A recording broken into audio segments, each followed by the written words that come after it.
शांति। परम पिता परमात्मा को ज्ञान का सागर कहा जाता है, सुख का सागर कहा जाता है, दुख हरता सुख करता कहा जाता है।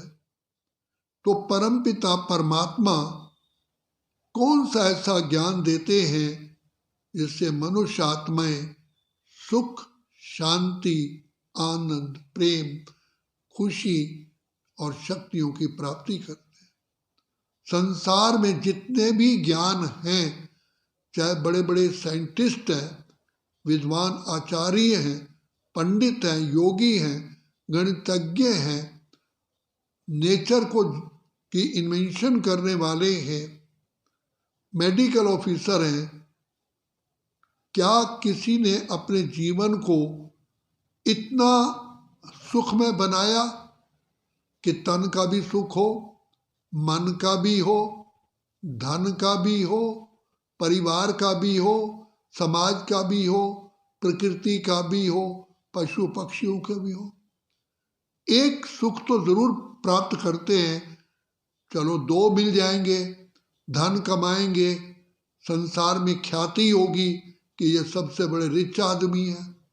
कोई इन्वेंशन निकालता है तो भी उसका नाम हो जाता है कि इन्होंने ये इन्वेंट किया। लेकिन उसकी जीवन में या समाज की जीवन में सुख, शांति, आनंद, प्रेम, खुशी, पवित्रता सब हो, क्या कोई ऐसा ज्ञान है? ये ज्ञान केवल एक परमपिता परमात्मा ही देते हैं, जिसमें सर्व सुख, सर्व प्राप्तियां, सर्व खुशियां, सर्व आनंद समाये हुए हैं। आज संसार के अंदर हम अपने बच्चों को शिक्षा देते हैं, एक पहलू तो प्राप्त हो जाता है लेकिन दूसरा पहलू अधूरा रह जाता है। आज आप देखोगे कई बच्चे, लाखों बच्चे धन कमाने में बहुत प्रवीण है, लेकिन चरित्र क्या है? माँ बाप क्या सुखी है? क्या उनका परिवार सुखी है?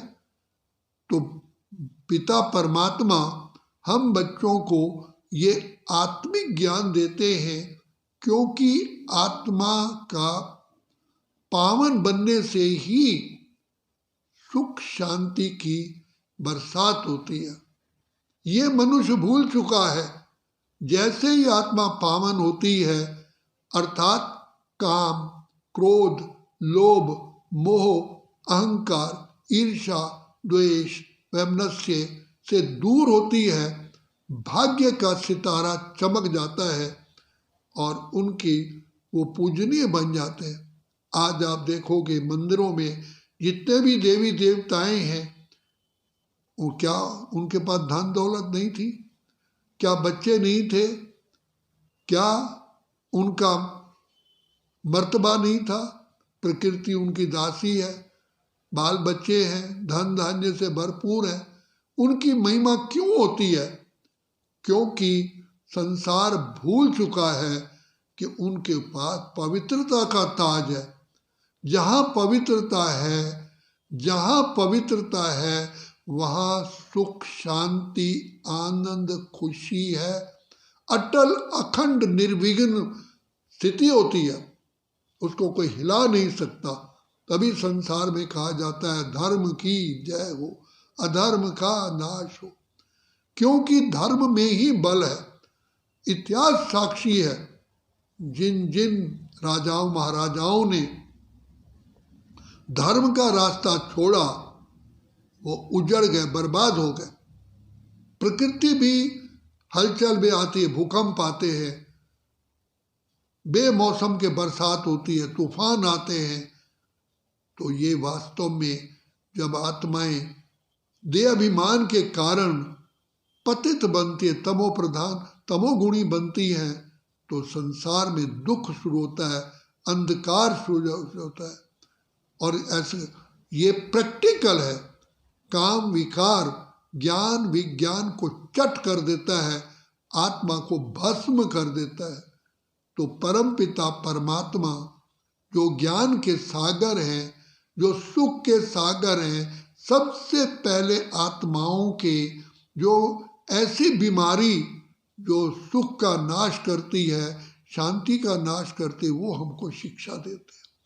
कहते हैं बच्चे, तुम्हारे सबसे महान से महान शत्रु ये काम, क्रोध, लोभ, मोह, अहंकार है। इनको जब तक नहीं जीतोगे तब तक आप एवरलास्टिंग अविनाशी खुशी प्राप्त कर ही नहीं सकते।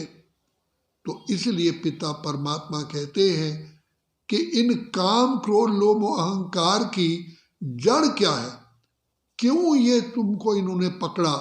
इसका मुख्य कारण है देह अभिमान। हम अपने शरीर को ही, खुद को ही शरीर समझ बैठे।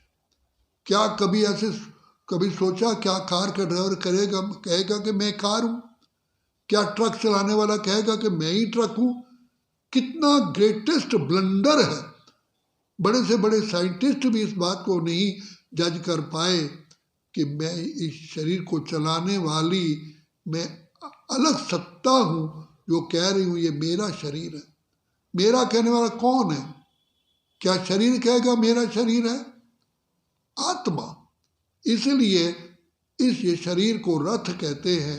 रथ के अंदर रथी आत्मा है जो अजर अमर अविनाशी है।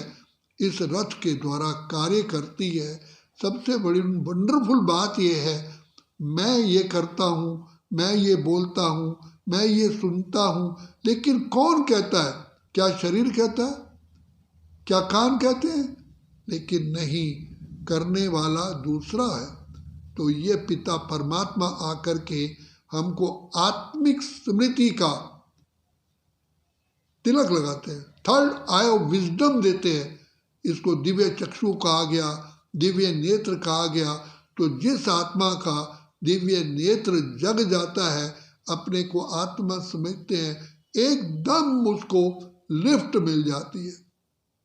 तो बाप आके कहते हैं बच्चे, देह अभिमान ही पतन की जड़ है, आत्मिक स्मृति ही उन्नति की सीढ़ी है। तो जैसे ही हम आत्मिक स्मृति में आते हैं, जैसे घर के अंदर बल्ब जल जाए, लाइट आ जाए, तो क्या होगा? घर के अंदर अंधकार समाप्त हो जाता है, हर चीज प्रॉपर दिखाई देती है। तो इसी प्रकार से आत्मा का जो दिव्य चक्षु है, वो थर्ड आई ऑफ विजडम, वो बंद हो चुका है। हम भक्ति में कहते रहे प्रभु हमें बुद्धि दो, सुमत दो, मांगते आए, लेकिन भगवान कहते हैं तो बुद्धि तो तुम्हारे अंदर स्वयं है, इसको तुम्हें एनलाइटन करना है। आंख तुम्हारी है लेकिन बंद है, आंख को खोलोगे नहीं तो कैसे दिखाई देगा? तो पिता परमात्मा आकर के हमारी जो बंद आंख है उसको खोलते हैं, ज्ञान का नेत्र देते हैं। बच्चे, तुम शुद्ध आत्मा हो, अजर अमर अविनाशी हो, पार्ट बजाने के लिए आए हो। तुम्हारा घर तो शांति धाम, परम धाम, निर्वाण धाम है। मुझे भी तुम कहते हो पार ब्रह्म परमेश्वर, तुम सबके स्वामी। तो जो मेरा निवास स्थान है, जो तुम आत्माओं के पिता का स्थान है, वो तुम्हारा भी वही स्थान है। तुम केवल इस सृष्टि पर खेल खेलने आए हो। ये संसार, ये सृष्टि नाटकशाला है। तुम सब आत्माएं एक्टर्स हो। एक्टर आते हैं, ड्रामा में पार्ट प्ले करते हैं, उनको ड्रामा का पता होता है, अपनी एक्टिंग का पता होता है, अपने पार्ट का पता होता है, और ड्रामा के टाइम का पता होता है कि कब वो समाप्त होगा। तो ये ड्रामा के डायरेक्टर का, प्रोड्यूसर का, सबका ज्ञान होता है। लेकिन हम अपने एक्टर समझते हुए भी हम सब इन बातों से अनभिज्ञ है।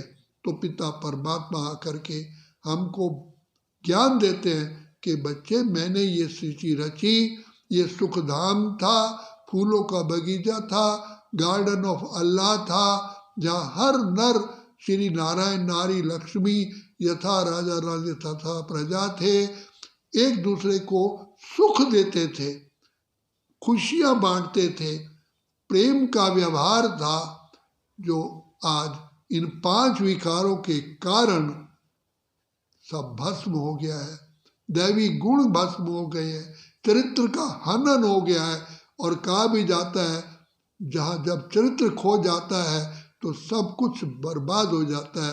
आज आप संसार में देखोगे सब चीज को प्राप्तियां हैं, लेकिन चरित्र समाप्त हो चुका है, इसलिए विश्व में अशांति अशांति है, आपस में स्नेह नहीं है, करोड़ों प्रकार के झगड़े हो रहे हैं, जेलें भरी पड़ी हैं, विश्व दुखधाम बन गया है, कांटों का जंगल बन गया है। इसका मुख्य कारण ही है अज्ञान।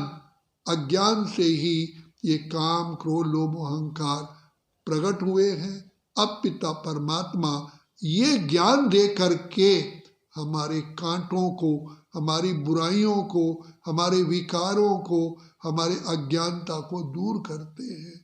तो यही परमात्मा, इसलिए पिता परमात्मा को सदैव सुखदाता कहा जाता है, क्योंकि पिता परमात्मा ज्ञान के सागर हैं, तभी प्रेम के सागर हैं, आनंद के सागर है, सुख के सागर है।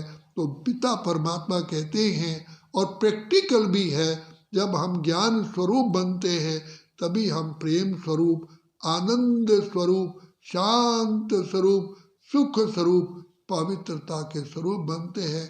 ये स्वाभाविक है, नेचुरल है। तो ये पिता परमात्मा, इसलिए पिता परमात्मा को कहा जाता है, वो ये ज्ञान, सुख शांति आनंद प्राप्त करने का ज्ञान केवल परमात्मा के पास ही है, बाकी और किसी के पास नहीं है। जो हम बच्चों को वर्तमान समय दे रहे हैं, हम कितने सौभाग्यशाली हैं, हम धन्य धन्य हो गए जो पिता परमात्मा को हम भा गए, अर्थात पसंद आ गए। बाप ने हमको इस संसार के अंधकार से बचाने के लिए हमको अपना बना लिया।